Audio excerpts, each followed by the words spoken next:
अध्यक्ष महोदय, 2025 जून पुरवणी मागण्यांवर बोलण्यासाठी मी ते उभा आहे. नगर विकास F1 to F7, PWD H3 to H9, H5 to H7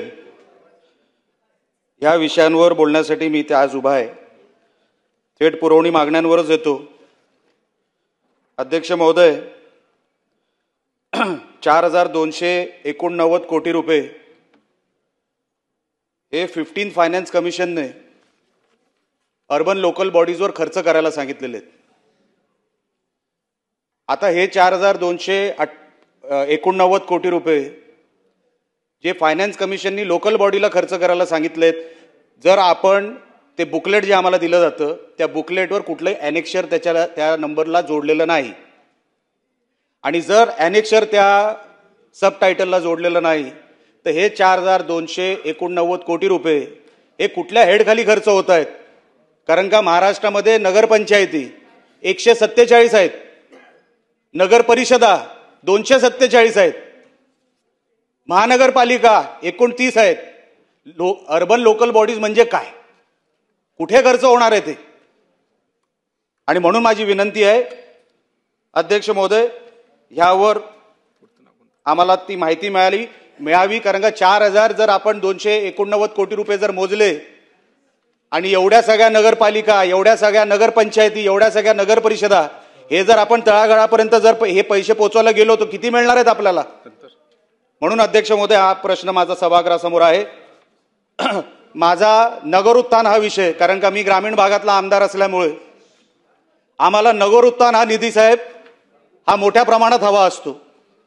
पण ज्या बुकलेटमध्ये आम्हाला या पुरवणी मागण्या देण्यात आल्या त्याच्यामध्ये नगर उत्थान या हेडखाली फक्त एकच काम सप्लिमेंटरी डिमांडमध्ये दिलं जाणार आहे, ते म्हणजे वसई विरारचं.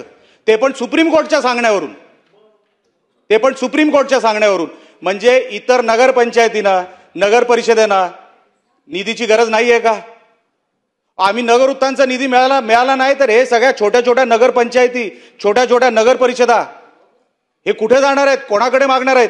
मग तुम्ही आम्हाला सांगताय अमृत अभियान भाग 2 जी केंद्र सरकारची स्पॉन्सर्डची योजना आहे, त्या नगरपंचायतींना आपण पैसे देणार आहोत 989 कोटी रुपये. साहेब, अध्यक्ष महोदय, 989 कोटी रुपये तुम्ही डिवाइड करा 147 नगरपंचायतींशी. प्रत्येक नगरपंचायतीला अध्यक्ष महोदय 6 कोटी पण धड मिळत नाही.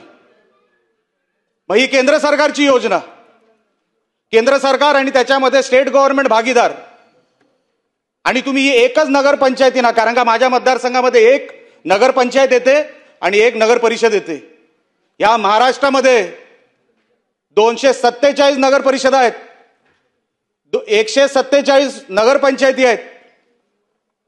आपण मेट्रोवर खर्च करतोय नगर विकास खात्याखाली, आपण मुंबई रेल्वेवर खर्च करतोय.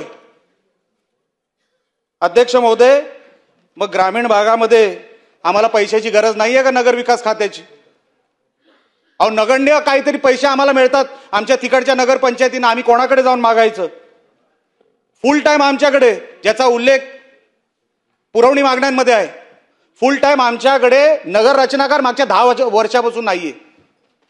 2015 ते 2025 आमच्याकडे नगर रचनाकार नाहीये, आणि सप्लिमेंटरी डिमांडमध्ये 17.82 कोटी रुपये नगर रचनाकारांची ऑफिसेस बनवण्यासाठी आपण देतोय. म्हणजे हे कुठले ऑफिसेस बनणार आहेत?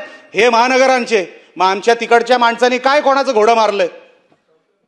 आमच्या तिकडचे ऑफिसेस कधी होणार? 2015 पासून 2025 पर्यंत आमच्याकडे नगर रचनाकार नाही. आम्ही कोणाकडे मागणार आहात?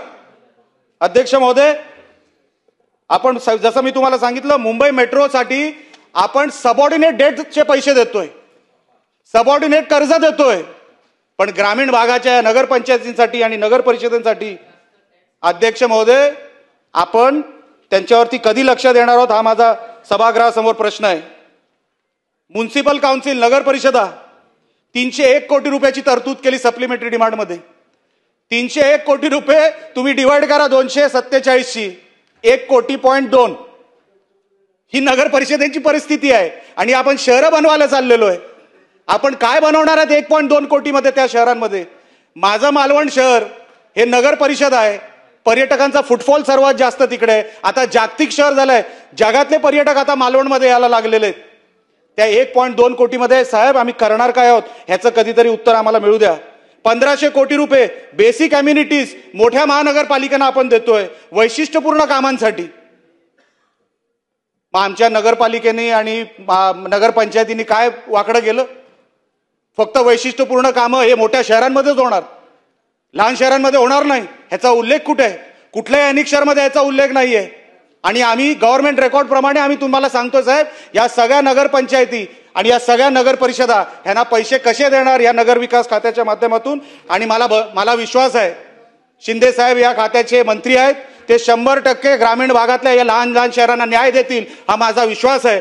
तरी देखील मी सभागृहाच्या माध्यमातून मी आपल्याला विनंती करणार आहे की आपण जेवढं या महानगरपालिकांवर लक्ष देता तेवढं नगर परिषदेवर आणि नगर पंचायतींवर पण आपण तेवढंच लक्ष द्यावं, एवढी मी आपल्या समोर विनंती करणार आहे. येतो पीडब्ल्यूडीवर साहेब अनेक विषयांवर आपण इथे खर्च करतोय. साहेब जर तुम्ही बुकलेट वाचलं पूर्ण, मला असं वाटत होतं की काही सिनियर सदस्य अनेक्षर वाचून येत असतील, पण एकाने या विषयाचा उल्लेख केलेला नाही. अध्यक्ष महोदय, आपण एअरपोर्ट आणि एरोड्रोम पण बनवतोय पीडब्ल्यूडी मध्ये, आपण रेल्वेचे वॉर्ड बनवतोय पीडब्ल्यूडी मध्ये, आपण रिंग रोड तर बनवतोच आहे.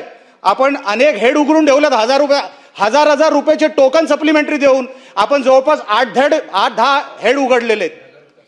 आता ते 8-10 हेड ते कधी रूपांतर सप्लिमेंटरी मध्ये, त्यांचं कधी त्यांना पैसे मिळणार हे त्यांना माहीत.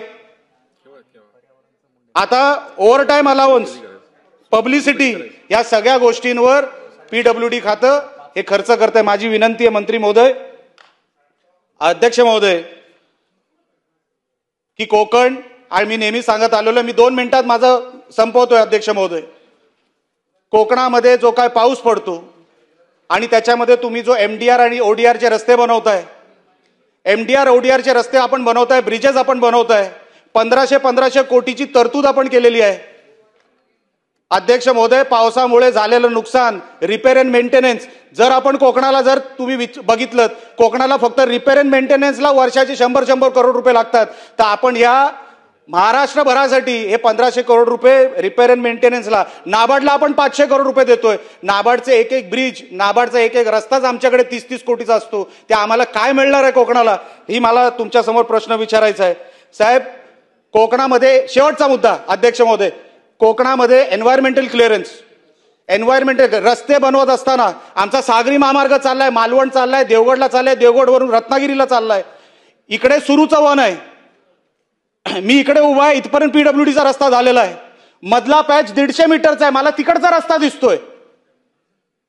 पण एन्व्हायरमेंट क्लिअर नसल्यामुळे, फॉरेस्ट डिपार्टमेंट तिकडे क्लॅरिटी दिल्यामुळे अनेक कोकणातले रस्ते, कारण का सर्वात जास्त ग्रीन कव्हर कोकणामध्ये आहे, सर्वात जास्त ग्रीन कव्हर कोकणामध्ये असल्यामुळे दोडामार्ग एक तालुका आहे, माझा कुडाळ मतदारसंघ एक आहे, संगमेश्वर असेल, असे अनेक ग्रीन कव्हरमध्ये अडकलेले तालुके. फॉरेस्ट डिपार्टमेंट एकदा तरी संबंधित मंत्र्यांनी फॉरेस्ट डिपार्टमेंटची मीटिंग घेऊन आमचे हे सगळे रस्ते क्लिअर करून द्यावे. शेवटचा मुद्दा मी साहेब सांगतोय, मी आपल्या मागच्या वर्षी जेव्हा पुरवणी मागण्या आल्या होत्या, शेवटच्या पुरवणी मागण्या निवडणुकीच्या अगोदर मी संबंधित आपल्या अर्थमंत्र्यांना एक विनंती केली होती, 2025-26ला फायनान्स कमिशन रिस्ट्रक्चर होणार आहे. हे फायनान्स कमिशन रिस्ट्रक्चर या वर्षी होणार आहे.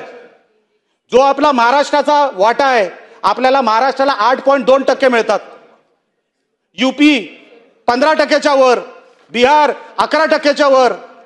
साहेब, अध्यक्ष महोदय, सर्वात जास्त योगदान महाराष्ट्रातून आपण केंद्राला देतो. मान्य आपण फेडरल स्ट्रक्चरमध्ये आहोत, पण त्या फेडरल स्ट्रक्चरमध्ये मी मागच्या वेळेस मागणी केली होती अध्यक्ष महोदय, 8.2%चे फक्त 9.2% करा. हे सगळं फिस्कल डेफिसिट, 45,000 कोटीचा फिस्कल डेफिसिट. शेवटचा मुद्दा मांडतो आणि माझा विषय संपवतो. फिस्कल डेफिसिट 45,000 कोटीच्या वर, ह्या पुरवणी मागण्या 57,000 कोटीच्या वर, 1,03,000 कोटीच्या वर रिक्वायरमेंट आपल्याला गेलेली आहे. जर आपण 8.2% जे फायनान्स कमिशन रिस्ट्रक्चर होणार या वर्षी, जर ते आपण करू शकलो, 9.2% करू शकलो, साहेब, किमान आपण फिस्कल डेफिसिट ह्याच्यातून घालू शकतो. माझी विनंती आपल्या मार्फत अर्थमंत्र्यांना आणि या सगळ्या सप्लिमेंटरी डिमांडच्या माध्यमातून आपण जेव्हा हे सप्लिमेंटरी डिमांड टेबल करतो, या सगळ्या मागण्या या लवकरात लवकर पूर्ण करण्यासाठी सरकारने पावलं उचलावी एवढीच फक्त विनंती करतो आणि इथंच थांबतो. जय हिंद, जय महाराष्ट्र.